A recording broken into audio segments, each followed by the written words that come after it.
My dear students, ladies and gentlemen, Assalamu alaikum wa rahmatullahi wa barakatuh. Peace be upon you. Today we start our 13th lecture, the one that's supposed to be before the last. And as you remember, in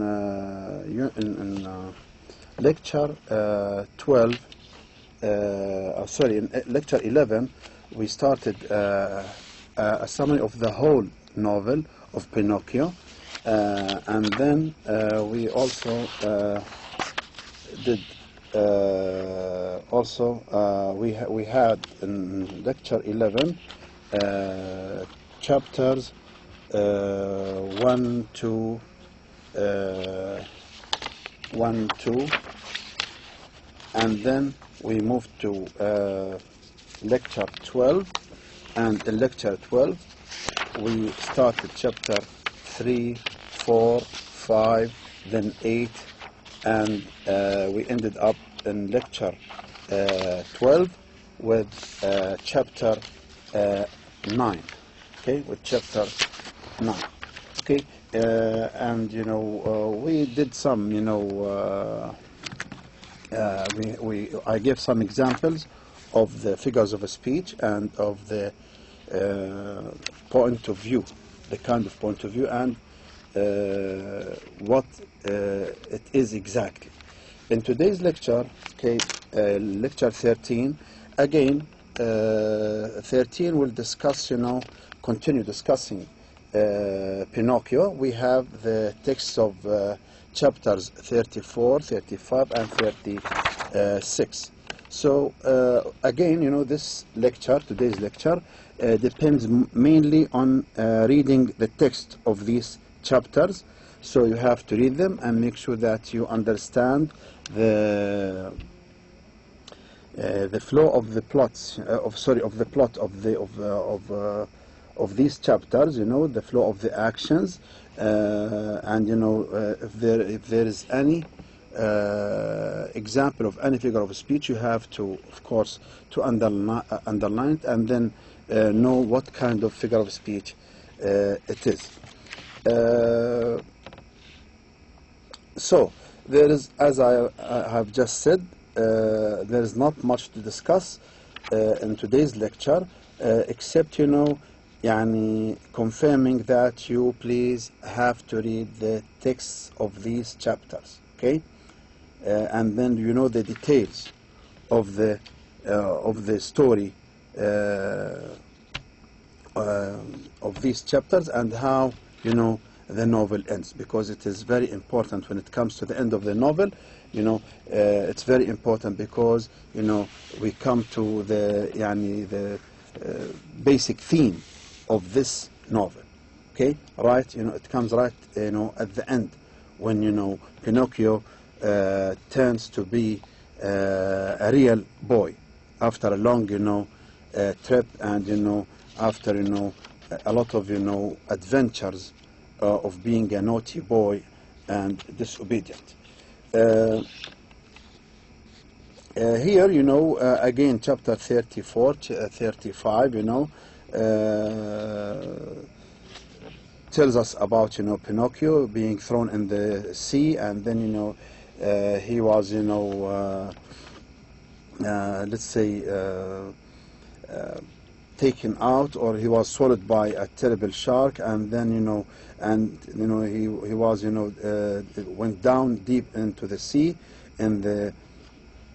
inside the shark, and and then a fisherman was fishing, then he he rescues Pinocchio, and he has them fished by a hook and taken out of the sea, and then he starts talking to this old man, and then with some naughty speech from Pinocchio, we know about again the nature of this boy, and from this, as you see on page on this page here, we see, and how children are being taught, you know, through the adventures of Pinocchio, how to be, you know, real boys, how to be, you know, obedient boys, how to be well-behaved boys, and how to choose their friends, and, you know, how to become, you know, good with their, you know, with other people, you know, so that they become, you know, يعني real good boys, and, you know, يعني boys of, you know, let's say of benefit or of use for their society. See on this page here, for example, we have let's say third, fourth, fifth, اللي هو 2, 3, 4, 5, 6, seventh line, as you see, that starts with no. No, no, then that once upon a time I was a wooden marionette, just as I am today. Once I was about to become a boy, a real boy, but on account of my laziness and my hatred of books. Okay, sorry, the line before starts with which held his foot. Pinocchio, feeling free as a bird of the air, began his tale. Okay, and this is here sort of a simile, a figure of speech. Feeling free as a bird of the air. Sorry, this is line fifth line, sixth line, sorry. Which held his foot, Pinocchio, feeling free as a bird of the air. Hona, we have here a figure of speech that is called simile, comparing, you know, Pinocchio's feeling, you know, as a free, you know, he feels as a free. Okay, another, you know, example of a figure of speech, اللي هو this next page, 2, 3, 4, fourth line starts, never mind, dear master, there are so many donkeys in this world. There are so many donkeys. Here, it's, you can consider that, you know, this is sort of an irony, okay? Yani, when he says there are, you know, many donkeys, he means that, you know, it doesn't mean that, you know, he doesn't talk about real donkeys. He talks about, you know, other, you know, people that could be just like donkeys, dummies, and do not understand what to do, and, you know, just, you know, just like, you know, donkeys who do not know what to do and do not understand, you know, a lot of things, you know, and being stubborn sometimes. Okay, that's a kind of figure of speech that it could be considered as an irony. Okay, then next page here, at the end of this page, okay, at the end of this page, almost the line before the last from the bottom, high on the rock stood a little goat, bleating and calling and beckoning the marionette to come to her. Okay. Here we have, you know, high on the rock stood a little goat, bleating and calling and beckoning to the marionette. Here we have the goat bleating and calling and beckoning. Okay, this is sort of what we call, you know, a personification. Just, you know, and, you know, when it comes to personification like this one, there are, you know, so many examples when we have, you know, inanimates, who are non-living things, are being treated as animates or as living things, making the non-living things as living things. Yani like animals, or, you know, other, you know, things that are, you know, let's say not living. They are being treated as living things, as, you know, people. Here, goat is bleating and calling, you know, beckoning to the marionette. This is what we may consider as a personification. Next page, here, you know, second, third line, we have Pinocchio's heart beat fast, and then faster and faster. Okay, as I said from the beginning of this of the discussion of Pinocchio, when we discussed or mentioned the point of view, the point of view of this novel is the third person point of view. Okay, but as we see also in many parts, you know, we have the narrator, اللي هو ال I point of view, interferes sometimes in telling us or introducing us to some events. Okay, the narrator of the story sometimes interferes with the I point of view by, you know, calling, you know, children, dear children, now we are going to do this is what's happening now, what's going to happen. But in general, the point of view is third person, using he, they, she. But sometimes he uses I. Here, this is an example of, you know, third person point of view, but what we call a omniscient point of view. Pinocchio's heart beat fast, and then faster and faster.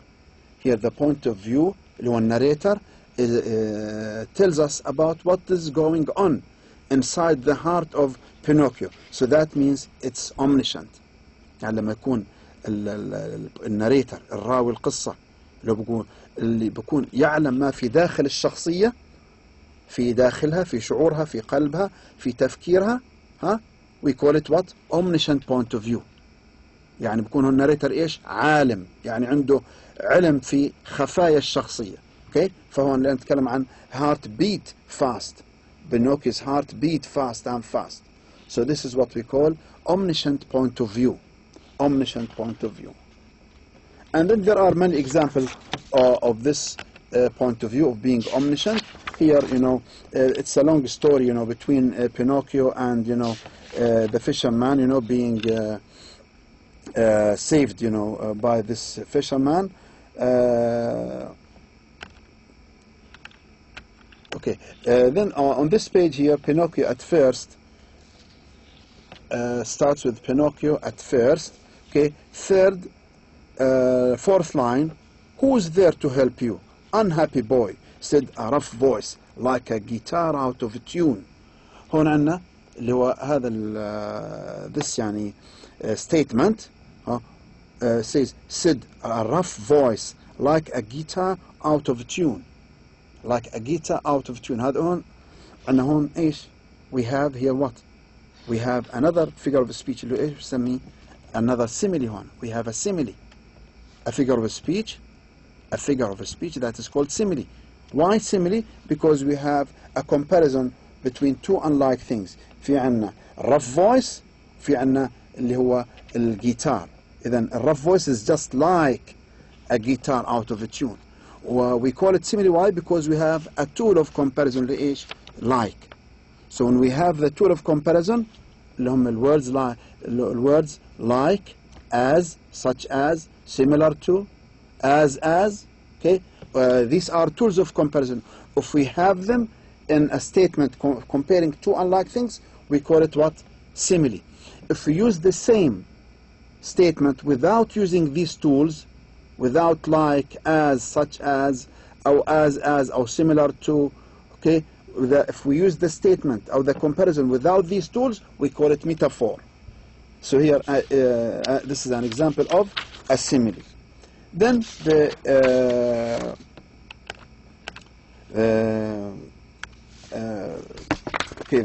events, you know, go on and on.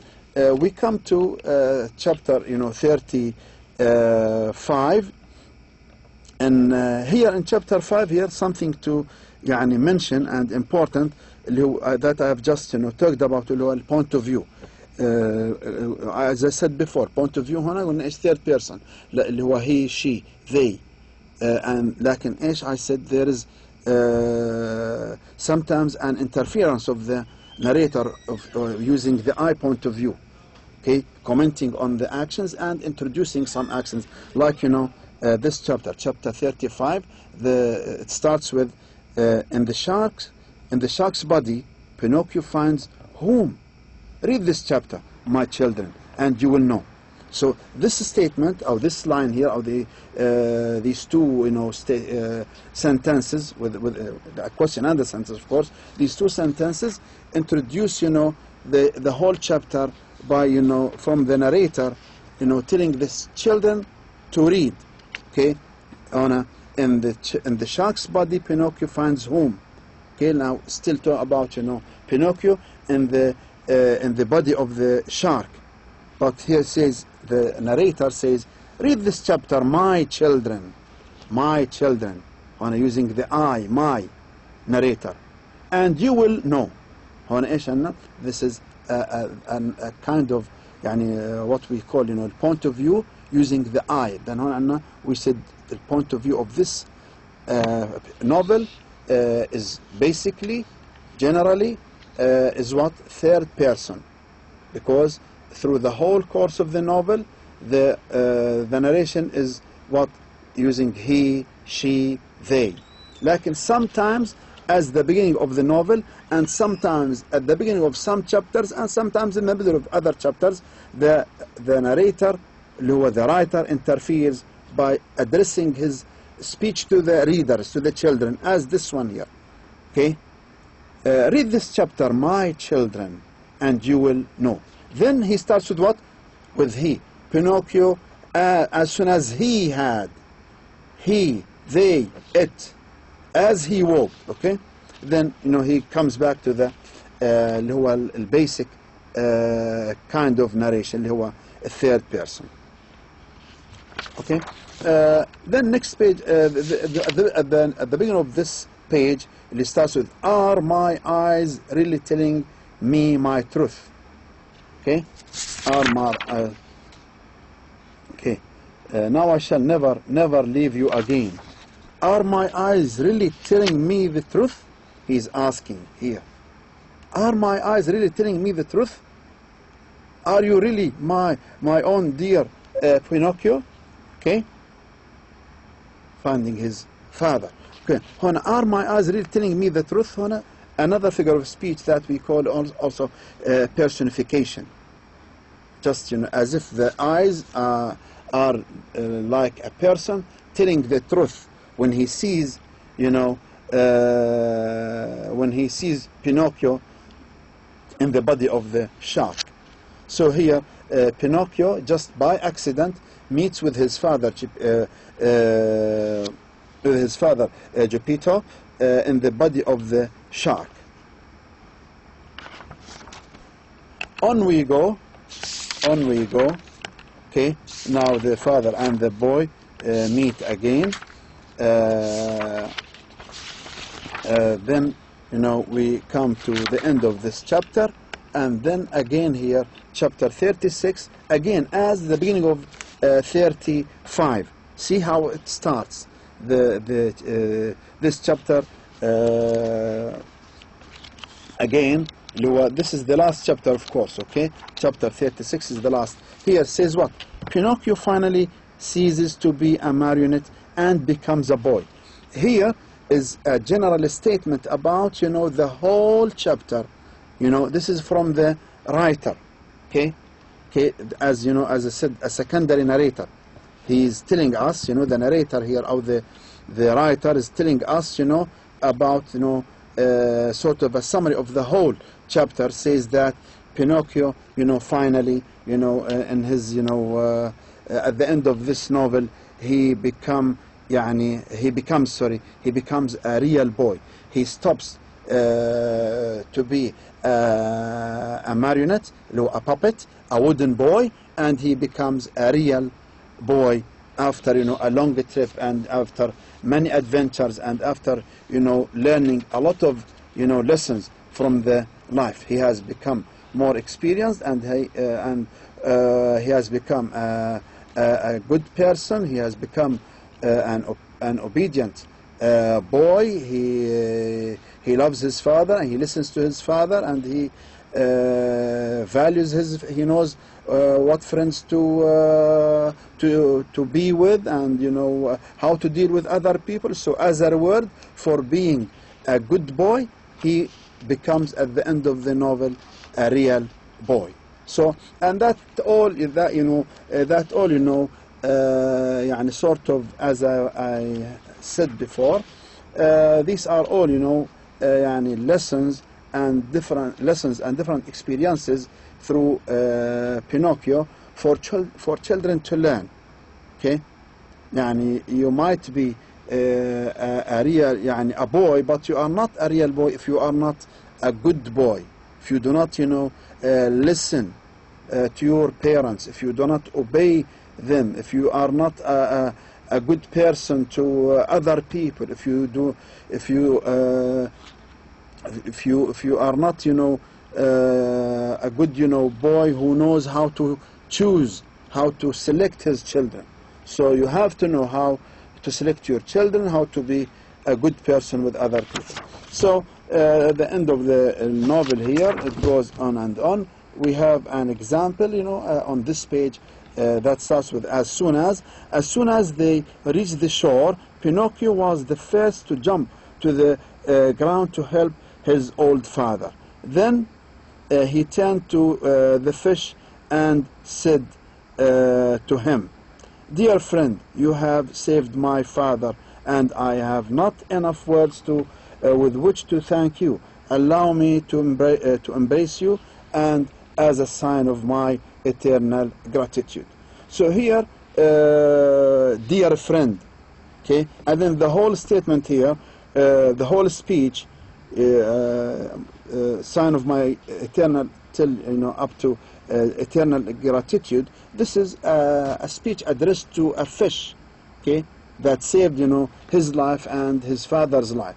So here, sort of a personification, because he talks to a fish as a person, as a real person. So that means it's a kind of personification. And then, as I said before, there are many examples of personification of animals, speaking like people, or being dealt with as real people, like the fox and the cat, and the fish. Okay, in many places, and the talking cricket, on this page it starts with "abandon us." We have the talking cricket. Okay, this also talking cricket. Okay, 1, 2, 3. The fourth from the bottom. Okay, talking, and then being addressed to, "Oh my dear cricket." Okay, this is a kind of personification, having animals speak or being dealt with as human beings.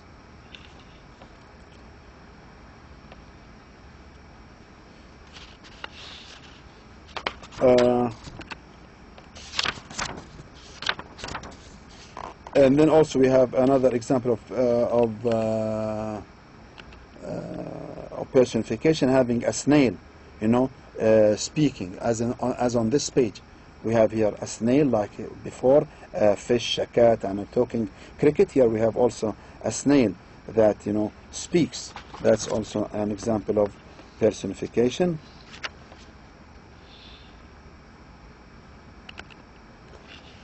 I forgive you for all your old mischief, on boys who love and take good care of their parents when they, and this is the fairy telling Pinocchio, when they are old and sick, deserve praise, even though they may not be held up as models of obedience and good behavior. Keep on doing so well, and you will be happy. So this is a kind of advice for children to be good, boys, and they'll be rewarded. If they are really good, they'll be rewarded for being good and well behaved.